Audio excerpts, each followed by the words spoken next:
You ought to grow up with that. It's good. It's kind of like being a boy named Sue. Anyway, they got one. Anyway, my mother named me that because my mother, God rest her soul, did not want her son to be nicknamed. Who did she marry?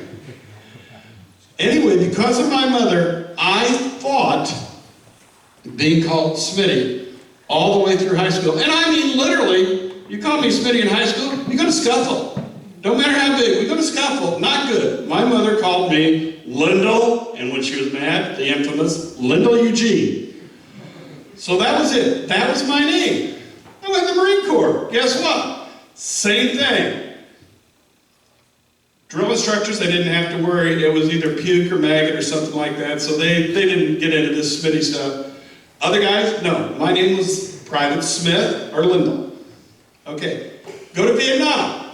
I like Vietnam. I know that's sad to say, but yeah, it worked that way. Anyway, I'm in Vietnam for about a year. And I'm looking at my options. I've been in the Marine Corps a little more than 2 years, trying to figure out my whole future, which is a ton at the age of 20. So I thought, you know what? I don't pay taxes while I'm here. They give me extra money just to stay alive. I think I'll stay. So I did the infamous re-up for another 6 months in Vietnam. Now, that tells you one thing. I'm stupid, but that's okay. I thought this was a great thing. Now, out of me signing up for another 6 months, the first thing I hear is I almost had to go home early because, A, when my mother got the word, she had a heart attack. But she was okay. So all that was good. If it's a good thing to have a heart attack. Anyway, she was good. Anyway, my girlfriend, mean girls, my girlfriend, who I had started dating like my junior year in high school, and we were in love. She got the letter. She didn't have a heart attack. She didn't take it real well either. As a matter of fact, they used to send out to guys in the military when you're away from home, and the girlfriend decided they weren't worth waiting for. Anyway, they sent out things called a Dear John. In other words, stick around, you can stay where you want, I don't need you anymore. You're wondering where this is going, aren't you? So I extended my tour in Vietnam, and I might add, by doing that, I got to go to Sydney, Australia for a week, but that had nothing to do with it. I extended in Vietnam, everything's good, and before I come home on what's called an extension leave, I got to come home for 30 days to be with my loved ones, I get this letter from my girlfriend saying, you know what, we had this wonderful Christmas wedding plan. You loused that up on me. I don't think we need to see each other ever again. The reason I am called Smitty is out of 500,000 troops over there, out of probably 500,000, that'd be 500,000, wouldn't it? Anyway, out of a whole sack full of Smiths, this letter came to me and it was addressed, Smitty, Republic of Vietnam. I'm sorry, that's a God wink. When he's telling you you're going to be called Smitty, you're going to be called Smitty from then on out. Don't be giving me this Lyndall stuff. It ain't working anymore. Sorry. But that's why, and if you ever noticed on Facebook, Gabby Brown set up my Facebook account years ago, and the name on it is not Lyndall. She didn't know I had a first name. Or a last name, one or the other, so she just made it Smitty Smith, because that's what she thought my name was. So that's why I don't go by anything else. I mean, like I said, if you get a letter in a combat zone and all it's got's a nickname on it, you ought to answer to that. And you ought to think that you're being told something. So that's it. I don't really know where to go with this tonight because it's been just a really Interesting week. And I've not had any time. When I spoke to the school about Veterans Day, I spent about 4 weeks trying to comprise what I was going to write. I like hiding behind a typewriter. I don't really like looking at all these eyes looking back at me. It makes me a little nervous. But I'm going to try this so that you know one reason that I think recording what you guys do. I am 71 years old. I have been out of high school longer than probably anybody here has been alive, just about. But in the upstairs room at our house, behind a wall, in a metal file cabinet, are some press clippings I have from high school. I've kept them all these years. They may not mean much to you now. Trust me. Don't throw them away. They'll mean more later. Amen. I also, like I said, I had all these really cool quotes from football coaches and stuff to tell you guys. To give you an idea of how long I've been doing this, Coach Carmody, when did your dad start coaching at Omni? Early 80s. I remember a really young Dave Carmody. He and I were part of the Olney football team at that time. And he was part of Mike Wilson's coaching staff. We were all much younger, and it was fun. So look at him and realize probably before he was born, I was doing this just in another town. In this town, what did we say, Coach? Where'd Coach Warren go? Oh, he's hiding. What did we say, 1989, Coach Stringer's year? Yep.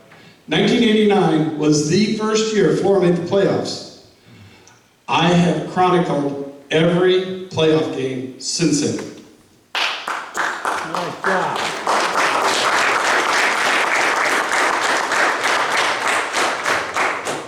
I'm not real sure about that. That's kind of like, I always think it's an inside joke. Coach Warren is great, has great fun walking up to me and referring to me as the legend. I have told more than one person, do you know what a legend is? It's another way of saying, hi, old man, you're still breathing. So that's just how it works. The advantage of living a long time and doing a lot of stuff, I've got a bunch of cool stuff. You know, I've been voted into the Basketball Coaches Hall of Fame, the writers. I'm in the Natural Athlete Strength Association Hall of Fame. You know what means the most to me? How about Friday night at 6 and 2? Because that's now. That's you guys. That's what you guys have worked for. You know, I mean, I'm sorry, I have no idea. Like I said, 30 years, I've seen every playoff game Florida's ever played. It don't mean much to me, and I'm sorry to say that. What means a lot to me is when you see a guy dive and tip the ball to his teammate, and his teammate grabs it. What means a lot to me is effort, and that's all I ever care about. You know what? When you walk off the field, I don't care whether it was Friday night or the game. You walk off that field spent. Everything you could give. The score don't mean anything, because you know what? It don't. There's another score next week. There's another game next week. But the effort that you put out, A, to get ready for the game, B, to play the game, and C, to get better from the game, that's what's important. Those are the things I remember. You know, guys, you know, like I said, I actually had all these great quotes and everything, and I didn't know what I was going to say. The bottom line is, what I say never changes. You play one of the most incredible sports in the world. There is nothing more magical than football. Now, I can say that because I'm like 5'6" and 300 pounds. I'm probably never going to be a gymnast. But the game of football teaches you so much about life. Your slogan this year, what was it? That's what it is. That's what football is. I joked about Johnson. Guess what? He will be one of the first to tell you, if those guys who get their knuckles dirty don't do their job, instead of 157 yards in a game, he'll be lucky to get 7. You know, I mean, football is a great team sport. It takes 11 people, all on the same page, all working for the same goal all the time. If you guys aren't doing that, all it takes is, guess what? Take 9 guys, got it, boom. There's a hole. The 10th guy was scratching his head going, what was the play? The 11th guy is lying on his back going, oh, that hurt. You know, I mean, it is the ultimate team game, and it's the ultimate game to teach you about life. Because when you leave high school, when you leave football, you enter a world where everybody should depend on everybody else. You can't go it alone. You can't carry anybody else for over a long period of time. You've got to depend on the guy to the right of you, the guy to the left of you. It's just how it is. The only thing this year and 6 and 2 make me nervous about, you guys are pretty safe because you're seniors. For all the rest of you, the thing that scares me for you guys is, guess what? You're really good now, aren't you? Don't forget how much work they put in to get you here. When you get complacent, 1 and 8 is just as likely as 7 and 2.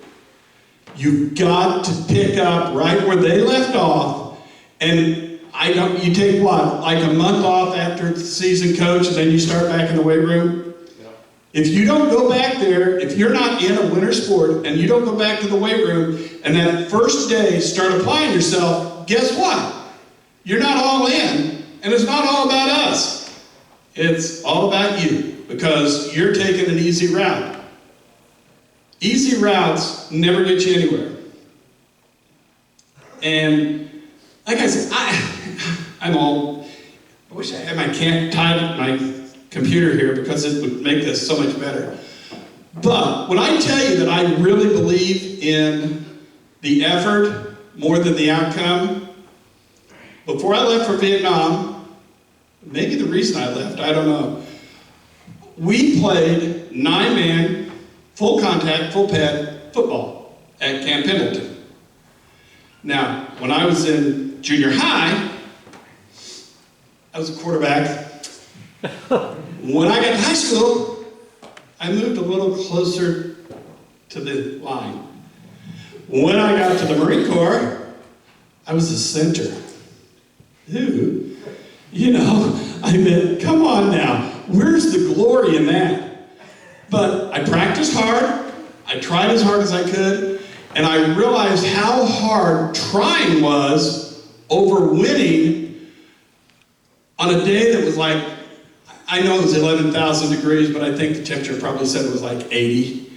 We were playing a team, and I'm not kidding you. I mean, 9-man football, there's not any replacements. I mean, they had us spread out. They had like a gazillion teams, and there were 9 men on a team. If you got hurt, literally, rub some mud on it and get back in. I'm snapping the ball to this guy. I think it was a guy. It may have been 3 or 4 because he owned me the entire day. Everything I did ended up the same way, me looking at a California sun. And I just kept trying, At the end of the day, it turned out, the worst day of my life turned out to be the best day. Our gunnery sergeant, who was our coach, when the game was over, walked up to me, and he had been on me the entire game. Come on, Smith, can't you do any better than that? Come on, we'll put somebody, never mind, we'll just play without you, we'll be better off. You know, all the things his coaches say, at the end of the game, he literally walked up and in a dad moment, put his arm around me and congratulated me on playing the hardest he'd ever seen me play. That's probably why the score don't mean much to me. It's the effort. We're going to make that god-awful trip, 11,000 miles to Paris. You guys are going to get off, your legs are going to be stiff, you're not going to be thinking the way you should. They're going to start getting you in shape and getting you ready to go. Get it together, because you've got to have your head right come Friday night, because Paris is forever. And I can assure you of one thing, they've made this trip before. Which way is Paris the longest trip? If you win or if you lose coming back? Look at that, my heart's going off. It's farther to come back from Paris on a loss than it is on a win, isn't it? So just go out and win, you know. Now, I've told you several times, I went to Vietnam. When I came back, we weren't real well accepted. What you see now with everybody, you know, flags and everything, everybody's welcoming them and everything, we didn't get welcomed back that way. We were, I think, referred to as baby killers and warmongers and things like that. A lot of guys that I went with, who I went with, sorry, bad English, who I went with, a lot of guys ended up with the dreaded post-traumatic stress syndrome thing. Now, I was in artillery, not the good kind that went bang. I was in the kind that went, yeah, shoot it again, you're doing good. So I saw things that aren't real good, and I probably had a lot of reasons to be one of those guys. There's one reason, and one reason alone, why I never really ended up as one of those guys. And that's because from an early age, my parents, and then later me when I was in the Marine Corps, had Christ in my life. You can't imagine how much easier it is to walk a good path if you put Christ in your life. Amen. I heard that. Amen. I don't think I've ever heard that when I've said something. Anyway, but it's a fact. If you, I mean, and I don't know who goes to church, I don't know who doesn't go. I can encourage you to do one thing. If you haven't gone, find a friend. Go. Come here. I'll tell you what, I came here over the summer. You want to hear some fun, get your Jim Earlywine wound up. Jim Earlywine will stand up here, and I always sit in the back row because I'm old and sometimes I nod off, but you know, that doesn't mean anything. I'm sitting back there. I was trying to get back farther with the walls in the way. I couldn't go to sleep. Earlywine had me just mesmerized. Find a place that fits your soul. Find a place that you can be happy. Find Christ, and your whole life is going to be better.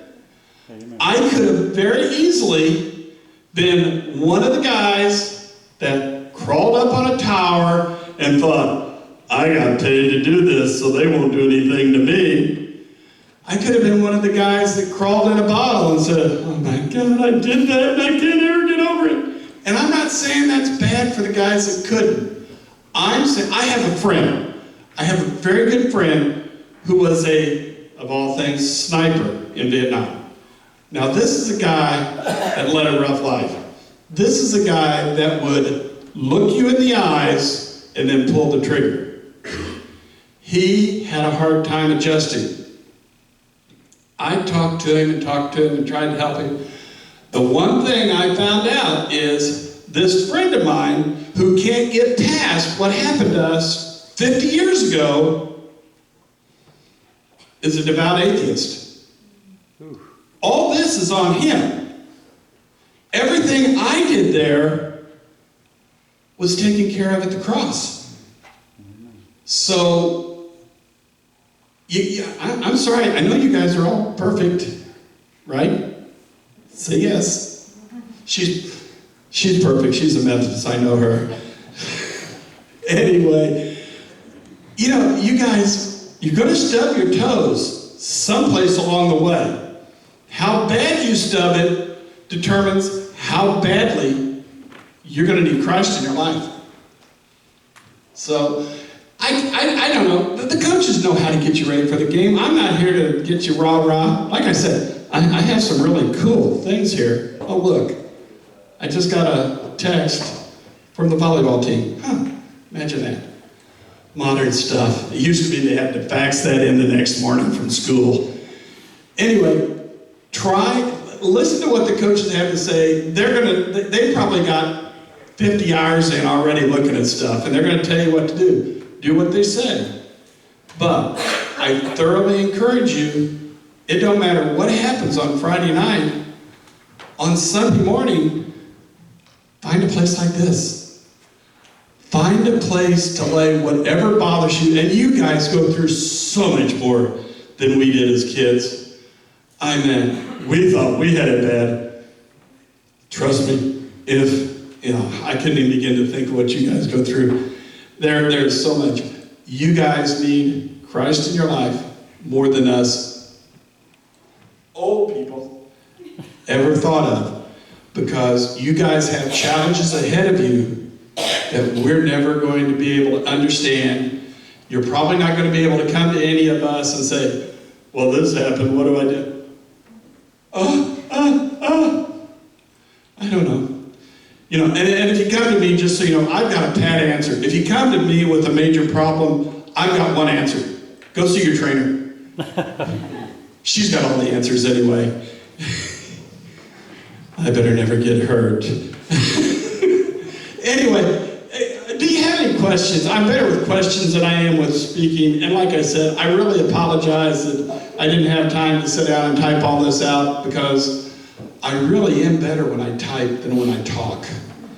If I talked, oh my God, if I talked, I'd probably be Larry McGrew. Sorry. Do you know the score yet? No. Okay. Anyway, somebody asked me a question. I'll try and answer it. Don't be bashful. Hey, speaking of good question. Yes, I wrote about both your dad and your uncle. Your uncle was a mean guy. Your dad was a good football player. Your uncle was a mean guy. Just, wow.